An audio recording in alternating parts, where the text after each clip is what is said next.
Hi, everyone. Gerry Dulac along with Ray Fittipaldo at Acrisure Stadium, where the Steelers lost to the Green Bay Packers 35-25. Our Steeler Report brought to you by Savinas, Kane, and Gallucci Mesothelioma and Asbestos Lawyers with 85 years of experience. Go to sdklaw.com. And Ray, the Steelers might be looking for some kind of help like that based on the way they've been playing, especially defensively. That's the second game in a row they've given up at least 30 points, fourth time in 7 games. 454 yards offense by the Packers after allowing the Bengals 470 last week. And, it was Aaron Rodgers' first game against his former team.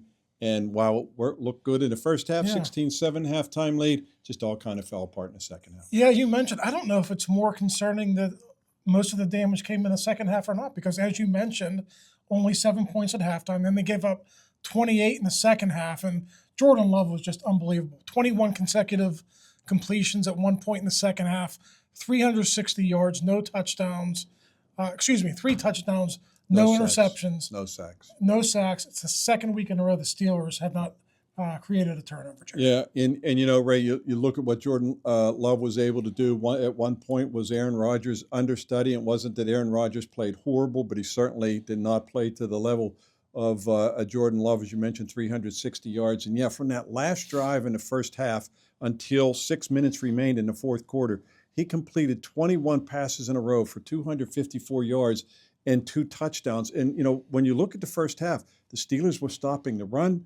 They took the lead. They were going down the field. They had to settle for field goals. Chris Boswell ended up kicking 3 field goals of at least 50 yards. Third time in his career he's done that. Yeah. But they couldn't finish those drives, but they were moving the football, and it looked like they were on their way maybe to a good victory against a good team, something we don't see them do. Once again, they lost to a team, one of the better teams in the league, and their failure to beat those teams, Ray, continually points up that the Steelers aren't good enough to play with those teams.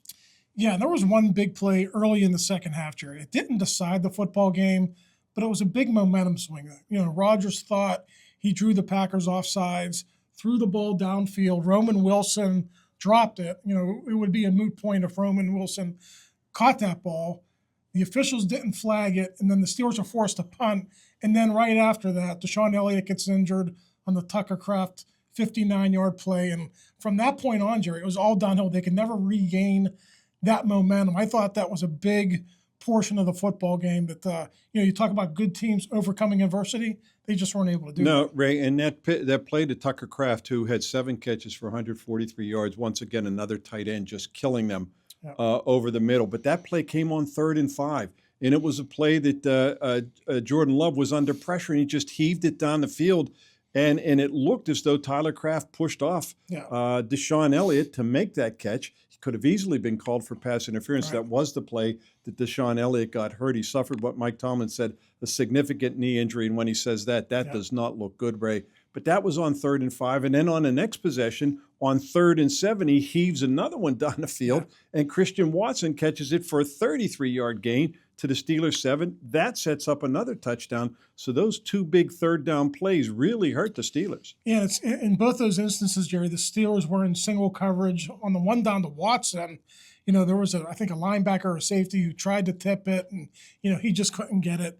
It wouldn't have mattered. Joey Porter was called for a defensive holding penalty anyway, but they've just really struggled in coverage this entire season. Elliott's injury is not going to help. You saw his replacement, Chuck Clark, really got beat bad by Kraft for that touchdown down there. So things are only it's going to be even more challenging now with Elliott out. And they weren't very good with Elliott in there, Gerry. Yeah, Mike Tomlin said after the game, Ray, that he said we're not getting better fast enough. And he says we need to get better in a hurry.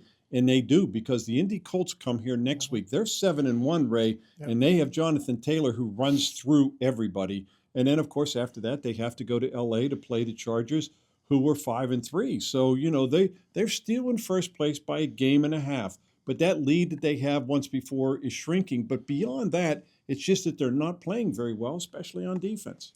Yeah, the defense is the big concern. Aaron Rodgers was in there after the game talking about settling for field goals. And he's right. You're not going to be able to win consistently if you do that. But you're not going to be able to win consistently or even compete consistently when you're giving up 35, 30, 32 points per game which they've given up several times this season. So it's up to Mike Tomlin and Terrell Austin to get this figured out. I don't know how they do it. Does this bring up a move in the secondary that Omar Khan maybe has to go out and get somebody?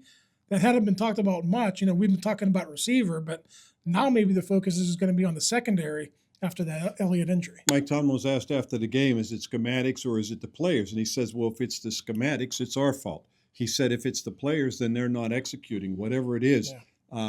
It isn't working. But again, Ray, in the first half, it looked like it would. They were stopping the run.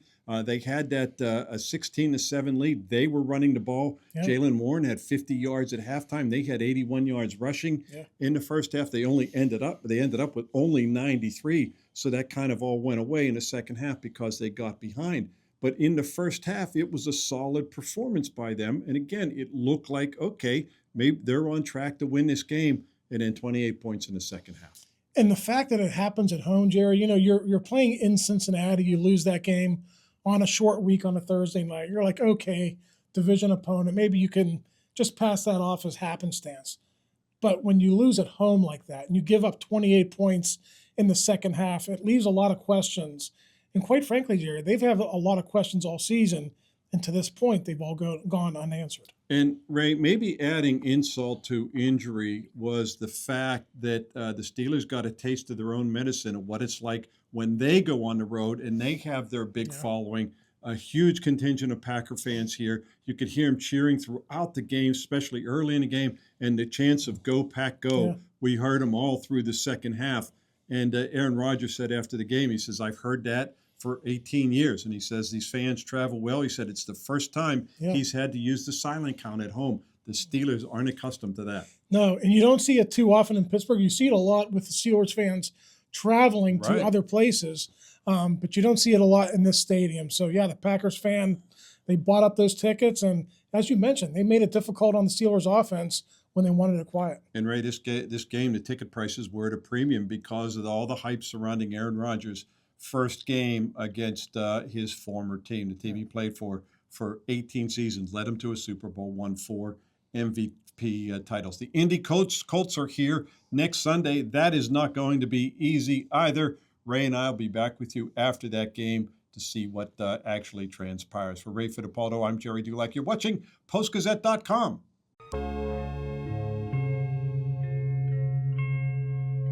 Thank you for checking out this content from Post-Gazette Sports. If you watch this video on YouTube, please like the video and subscribe to our channel.